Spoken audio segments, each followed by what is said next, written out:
शाहनवाज शाह बिल्कुल भी अमल से शादी नहीं करना चाहता। ऐसा लगता है उसके बिहेवियर से, जिस तरह से वो हिचकिचा रहा है।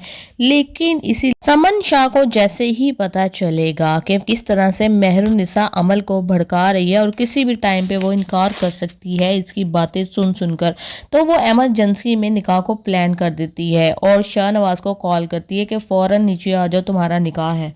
अब जब वो ये कॉल सुन रहा होता है तो मेहरुन्निसा भी उसके पास होती है और बड़े ही ज़ब्त का मुज़ाहिरा करती है उसके सामने। हालांकि ये किसी भी बीवी के लिए काबिल कबूल नहीं है कि उसकी शौहर का दूसरा निकाह उसके सामने ही पढ़ाया जाए। क्यों याद दिलाती हो तुम मुझे ये रिश्ता जिसको मैं निभा नहीं सकता? मुझे नहीं पता था कि शाहनवाज शाह इतना कमजोर है।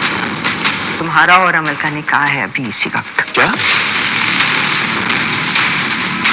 और जब अमल का निकाह हो जाएगा शाहनवाज शाह के साथ, तो पहले पहले तो उसको ऐसा लगेगा जैसे उसने दुनिया को फतह कर लिया है और उसने मेहरुन्निसा को बहुत ही बुरे तरीके से जलील कर दिया है। लेकिन उसको आहिस्ता आहिस्ता पता चलेगा कि शाहनवाज शाह तो बहुत बुरे तरीके से बढ़ चुका है और वो मोहब्बत करता है मेहरुन्निसा के साथ। और दूसरी तरफ जैन मेहरुन्निसा की बहन के ऊपर पूरे तरीके से डोरे डाल रहा है। वो भी बाहर ही बाहर इससे शादी करके इसको घर ले आएगा और समन शाह हक की बक्की रह जाएगी। लेकिन बाद में उसको पता चलेगा कि इसका मोटिव क्या है, ये क्या करना चाहता है, इसका बदला अभी तक ख़त्म क्यों नहीं हो रहा, इसका दिल ठंडा नहीं हो रहा। कि अरूज बेचारी ये सोच सोच कर अपना घर बर्बाद करती रही कि इन दोनों बहनों की किस्मत अच्छी है और मेरी ही किस्मत ख़राब है।